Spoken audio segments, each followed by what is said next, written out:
মঙ্গলবার ৩০শে জুলাই সকাল সকাল পশুরহাটের গায়ের মেয়ে রেখা পাত্রের এলাকায় পৌঁছে গেল কেন্দ্রীয় বাহিনী।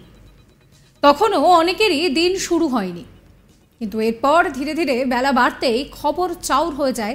ইডি রেড শুরু করেছে। জানা গিয়েছে বসিরহাটের ব্যবসায়ী বারিক বিশ্বাসের বাড়ি এবং রাইস মিলে হানা দেন ইডির আধিকারিকরা।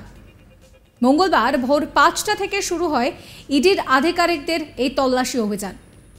এদিন ভোর থেকেই বিএসএফ জওয়ানরা দখল করে নেন বসিরহাট সংগ্রামপুর এলাকার ব্যবসায়ী বারিক বিশ্বাস ও তার রাইস মিল সংলগ্ন এলাকা।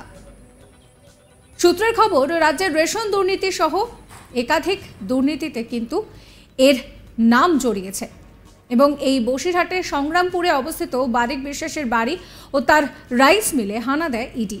প্রসঙ্গত, ইডির আধিকারিকরা গত ৫ই জানুয়ারি এই রেশন দুর্নীতি কাণ্ডে তদন্ত করতে গিয়ে আক্রান্ত হয়েছিলেন শেখ শাহজাহানের সন্দেশখালিতে।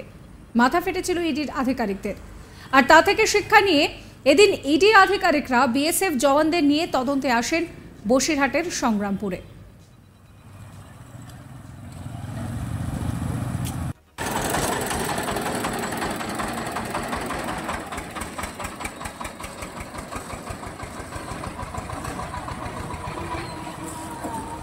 কারখানার শ্রমিক ইন্দ্রজিৎ মণ্ডল কি বলছেন শোনাবো।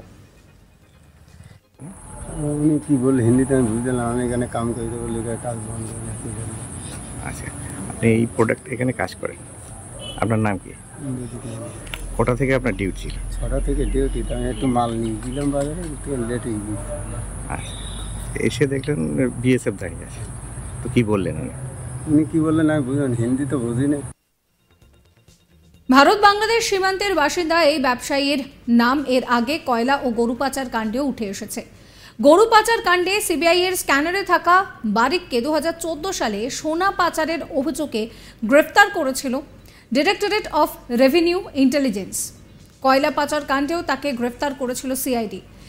সূত্রে জানা গিয়েছে প্রায় 1 ডজন ইটভাটার মালিক বারিকের স্পঞ্জ আয়রন কারখানাও রয়েছে। অভিযোগ, আসানসোল থেকে চোরাই কয়লা কিনে এই কারখানাগুলি ব্যবহার করত বারিক। বিদেশেও বারিকের বিপুল পরিমাণে সম্পত্তি রয়েছে। ইডি সেই অনুমানই করছে। এই নিয়ে আমার কালিক তপন মণ্ডলের একটি রিপোর্ট দেখাবো।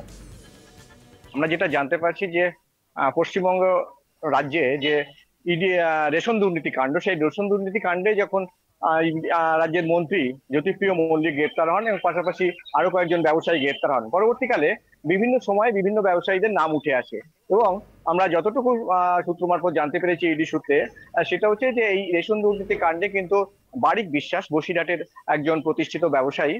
যদিও তার বিরুদ্ধে তার আগে দীর্ঘদিন ধরে তিনি গরু পাচারের সঙ্গে যুক্ত ছিলেন বলে তার বিরুদ্ধে একটা শোনা যায় যে, এবং এর আগে তিনি বেশ কয়েকবার গ্রেপ্তারও হয়েছেন এই গরু পাচার সংক্রান্ত বিষয়ে।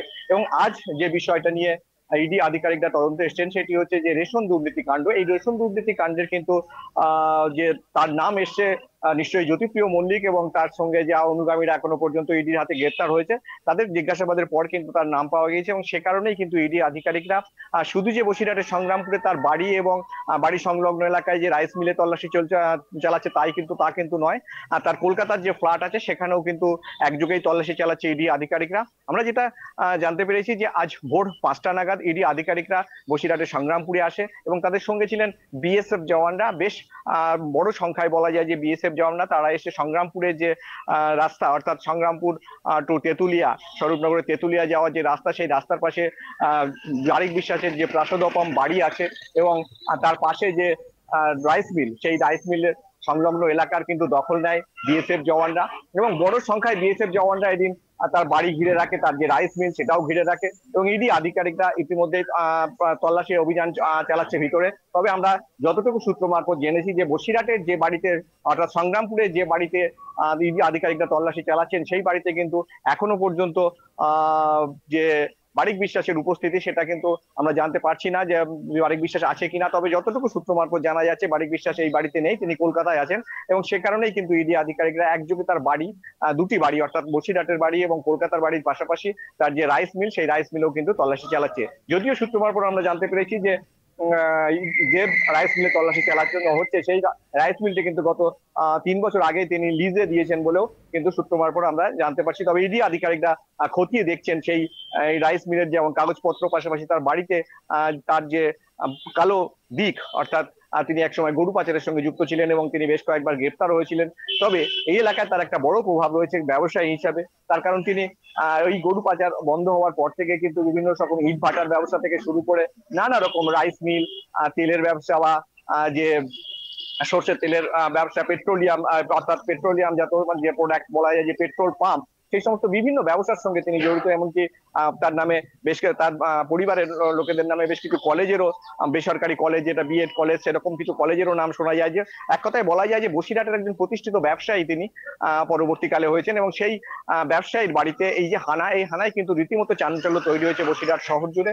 এবং এখনো পর্যন্ত আমরা যেটা দেখতে পাচ্ছি, ইডি আধিকারিকদের এখনো ভিতরে তল্লাশি চালাচ্ছে এবং পাশাপাশি বাইরে যে নিরাপত্তা, সেই নিরাপত্তার দিকটার জন্যই কিন্তু বসিরহাটের ঘোজাডাঙ্গা সীমান্ত এবং পার্শ্ববর্তী সীমান্ত থেকে বলা যায় যে বড় মাত্রায় বিএসএফ জওয়ানরা তার বাড়ি ঘিরে রেখেছে। এই জ্যোতিপ্রিয় মল্লিক হচ্ছে বসিরহাট তথা উত্তর 24 পরগনার একজন রাজনৈতিক নেতা এবং পরবর্তীতে তিনি এই উত্তর 24 পরগনা হাবড়া বিধানসভা, সেই বিধানসভা থেকে জয়ী হওয়ার পর তিনি মন্ত্রিত্ব পান এবং খাদ্যমন্ত্রী হিসেবে তিনি রাজ্যের মন্ত্রী হন। এবং সেই সূত্র ধরেই এই যে বারিক বিশ্বাস, তিনি প্রথমে ব্যবসা করতে বা তার যে 2 নম্বরই ব্যবসা বলা হয় যেটা গরু পাচারের ব্যবসার সঙ্গে তিনি জড়িত ছিলেন বলে জানা যায়। এবং সেই ব্যবসার সূত্র ধরেই কিন্তু এই জ্যোতিপ্রিয় মল্লিকের সঙ্গে যোগাযোগ হয় এবং পরবর্তীকালে তিনি কিন্তু এই জ্যোতিপ্রিয় মল্লিকেরও ঘনিষ্ঠ হয়ে পড়েন। বিভিন্ন সময়ে জানা যায় যে যার তিনি যখন অ্যারেস্ট হন তখন এই জ্যোতিপ্রিয় মল্লিক বা রাজনৈতিক নেতা সূত্র ধরে তিনি তাদের সুযোগ সুবিধা পান এবং সেই কারণেই তিনি কিন্তু তৃণমূলের একজন নেতা হয়ে ওঠেন। এবং তার অঙ্গুলি হেলো নেই বলা যায়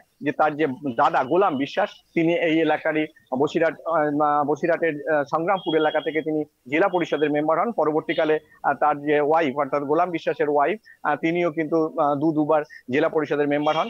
এবং সেটা এখানে অর্থাৎ বসিরহাটে কান পাতলেই জানা যায় যে বারিক বিশ্বাসের অনুপ্রেরণা যেটাকে আমরা বলি তার প্রভাবেই কিন্তু এই এলাকাতে এই গোলাম বিশ্বাসের যে স্ত্রী এবং গোলাম বিশ্বাসের নিজেরও কিন্তু জেলা পরিষদ মেম্বার হওয়া।